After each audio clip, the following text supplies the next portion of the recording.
We don't have a bell, so we don't have a bell up here. But first of all, good morning, and I'd like to just go over a few administrative things. This obviously is a different setting than we're used to. So we've got a camera set up. The microphones may not be working. So please, when we get to question and answer session, speak up. Let the panelists know what you want to say, okay? I'd appreciate it.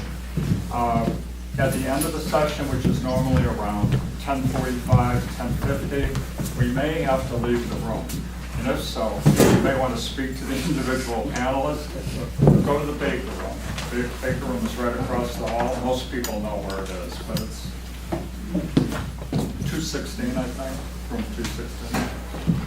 Okay, and today's forum is college investment, is it worth it? The forum committee chose this topic because young people and families incur debt in pursuit of higher education. I've got a couple of points that I'd like to make before we go to the speakers. And one is the Federal Reserve Bank of New York said that the total debt, the total loan debt to students in North America exceeds over $1 trillion. And that works out to about $35,000 per individual, the total student debt. There was a professor at Wharton School of Business cautioned parents not to borrow from their savings plans to finance their children's education. They may not be able to put it back in or mortgage their home, but the cost of education is expensive. Now that I've given sort of the doom and gloom side of this, the debt, the National Bureau of Economic Research says that looking across countries, across the world, education and democracy are correlated. And it helps students to graduate, to interact with others. It raises the benefits of our community and civil participation. And in the Brookings brief, which came out in November of 2015, it says that the average bachelor's degree, average person with a bachelor's degree, no major mention, whether it's philosophy or science or nothing. The average person will contribute $280,000 to their community over their lifetime. So, with that, our speakers today are seated here, but I want to say something. I have brief bios for everyone to look at. Thomas Matthews, who is on that, had a death in the family, and he couldn't come today. So, graciously, Robin Hedges, it's easy to identify Robin. She's with Case Western Reserve, the Associate Director for Career Education, and she will graciously cover. So, just to give you some background, first of all, each of our panelists will speak for about 8 to 10 minutes, and then they each will give a personal perspective of this topic. So I'd like to introduce everyone first. Bill Morgan, far right, Vice Provost for Faculty Affairs at Cleveland State University. In the center is J.T. Newford, Director of Employer Relations at Tri-C. And I just mentioned Robin, Associate Director of Career Education at Case Western Reserve. Bill, could you start it out and walk this way? Sure.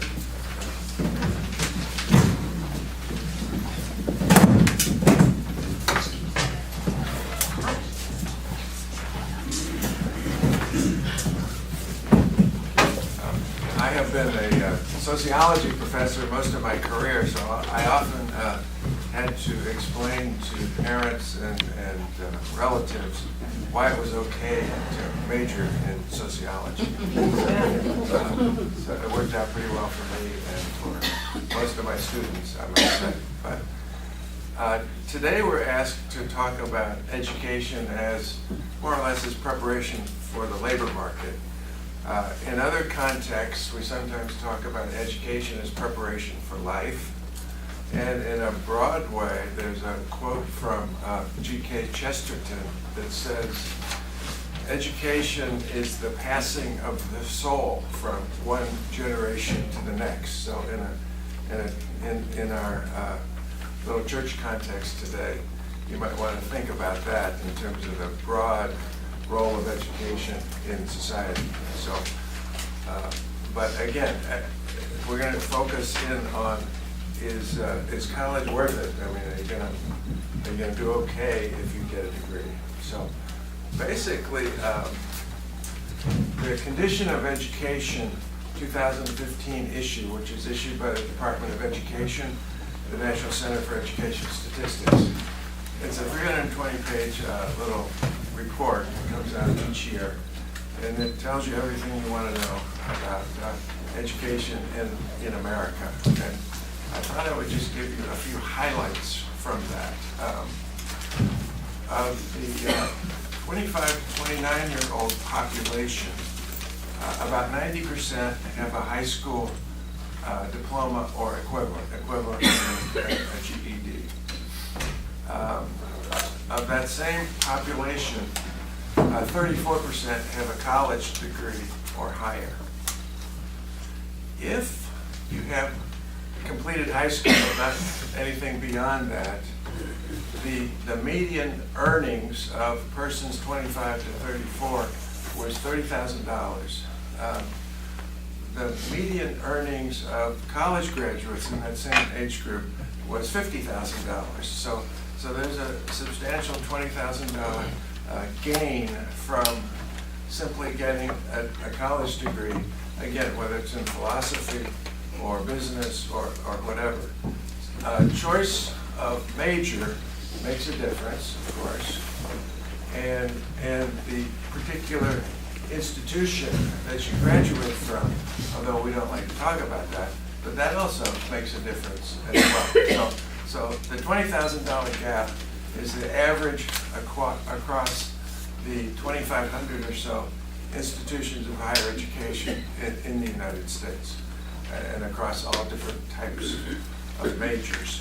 Now, the unemployment rate for that same age group averages about 3.6%, and it's 3 or 4 times higher for high school completers only. So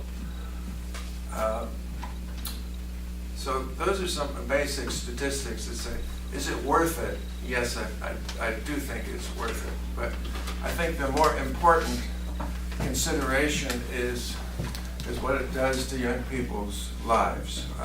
And I've taught for many years, and I've had many students, some very good, some not so good, but it is a transformative experience for so many young people. I'm thinking of just one example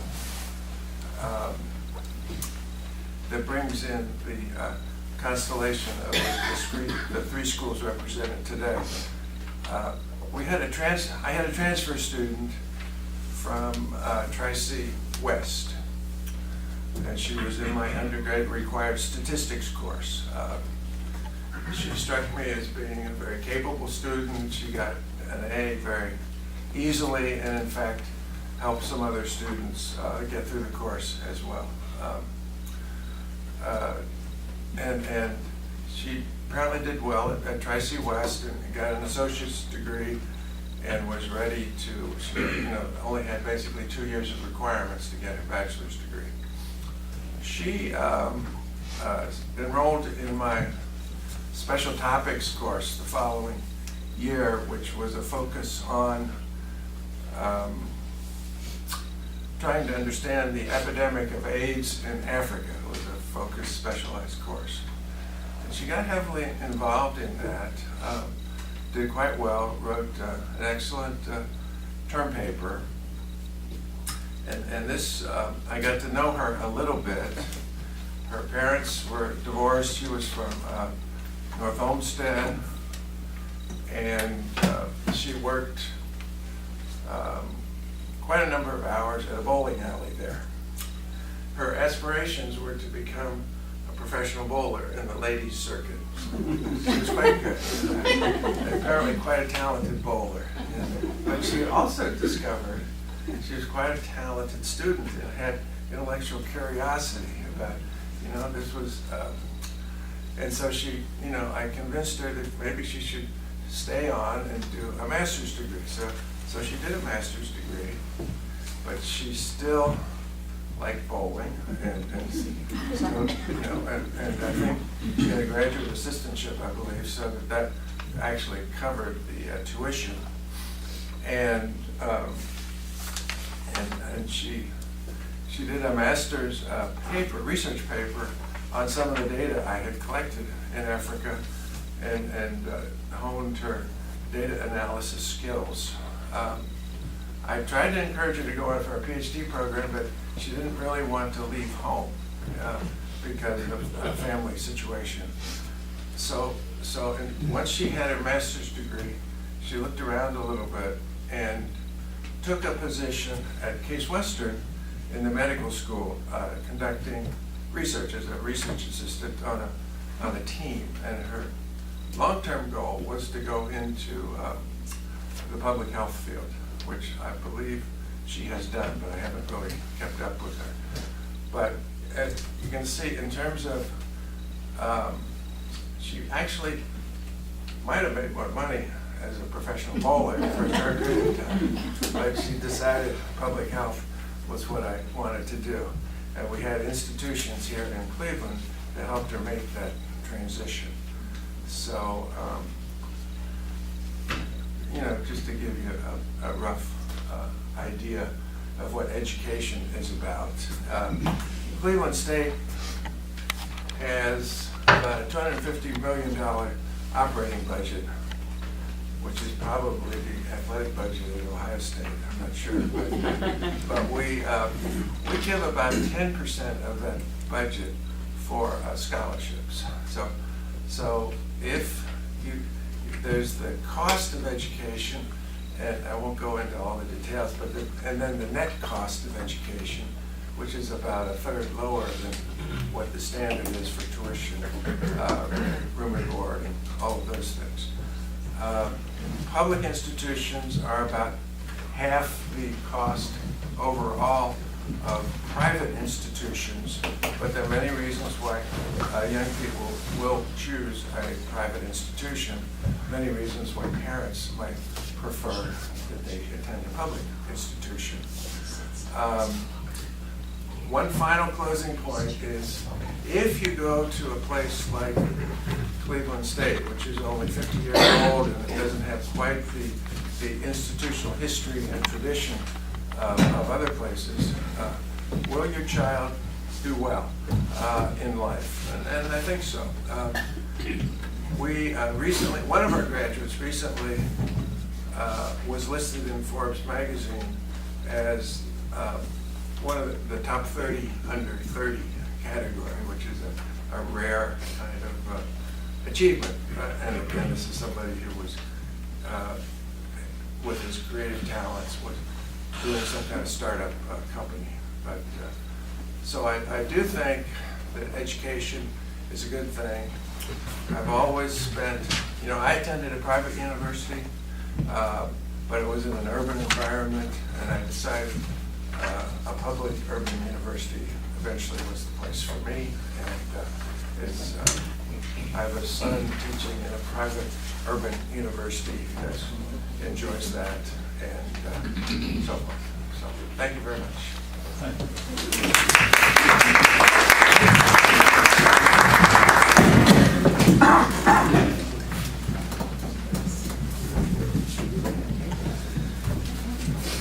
Good morning, everybody. Good morning. I'm J.C. Nipper, and thank you, Ken, for the opportunity to speak to you today. Education has certainly become a passion for me professionally and personally. I've been in the education field now for nearly 10 years. I first started in human resource management for the first 10 years, I think, of my career. And I've continued to thrive in that environment. I also teach as an adjunct instructor. So not only in my role at Tri-C, I'm working to help the students get placed with employers, but I'm also part of the education system as well. And I teach in the business school at Lakeland Community College. So to give you a little bit of background of how I arrived at thinking about is education of value to young people today, or even people in the audience that are just thinking about going back to school. It is absolutely a value, and you will get some return on your education. One of the things I learned growing up with parents that I had, my father was in the Navy, and he earned his journeyman paperwork as an electrician while serving the Navy, and also as a reservist. And my mother was born in Iceland, and she was a beautician by trade. So they met in Reykjavik, Iceland, when my father was in the Navy. And so, through their career and their upbringing, they were living a great life. They had their careers, and they were excited about where they were going, and they started having a family. And then as time flows, lots of other wonderful things happened during their life. But as that time grew, it was apparent that, my father at times was getting passed up for promotions at work. And so he didn't have a degree. He had journeyman paperwork that helped him, knew a topic and knew it very, very well, and he excelled at it. And he performed well on the job to get different promotions over the years, but then it got to a point where it stopped. So he went back to school in his mid-40s to get his associate's degree at Tri-C in electrical engineering, and that helped maintain his position in the organization, and even at other times boosted his career options his latter half of his career. So education is something that you can't, it's something, it doesn't stop, it's continuous.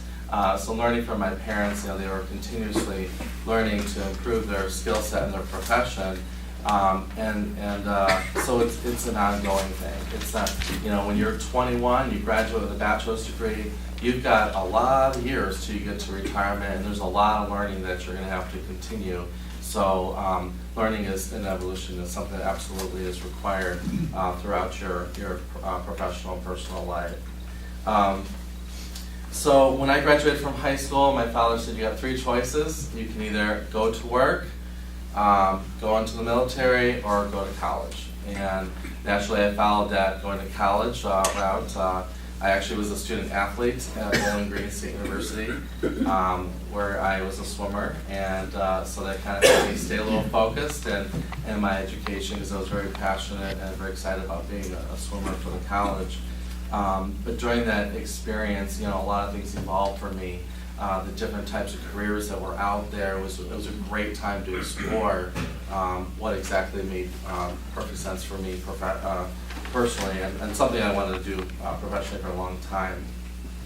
So, so that's a little bit about me and how I evolved. My first job from graduating from college was a result of my internship at Starbank, and I did this internship unpaid. So I really can't emphasize enough when students are in school to get that experience while they're in school. In fact, the National Association of Colleges Employers actually have reported within 5 years that most college institutions are going to, if not all, are going to require experiential learning into their programs before students actually graduate.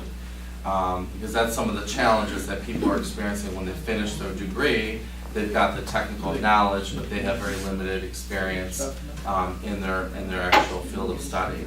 So with that being said, that's what I'm so passionate about in my role at Tri-C, to help students get into their internships while they're in their associate's degree program.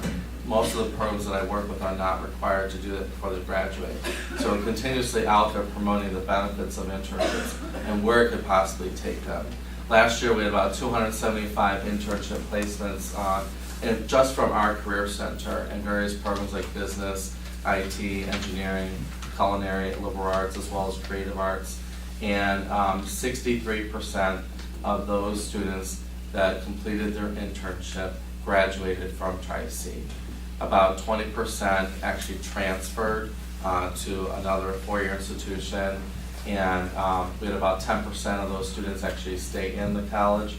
And 5% of all those students that actually were placed did not return back to the college the next semester. It doesn't mean that they dropped out completely, but they got full-time offers from that employer that they interned at. So for us, it's working really well at Tri-C. One of the things I want to emphasize, and I hope that you're, when you're thinking about and understanding how the value of education plays into this, just understand the access to education that we have. You think about where every town has some type of college within their town or nearby. There are 3 community colleges, Lakeland, Tri-C, and Lorraine Community College, that are all within like 30 to 40 minutes from each other. And there's a number of private institutions and public institutions in between. We have so many, we have an amazing amount of access to education. So there obviously is a need for it, and what community colleges are doing, and some of the four-year schools are doing, is they're creating partnerships. Where we start your 2-year degree at Tri-C, Lorraine, or Lakeland, and then you go into your 4-year program shortly thereafter. They have articulation agreements that work together to make sure that those college credits that you're taking at those community colleges will count towards your 4-year degree. Those are really big things that are happening.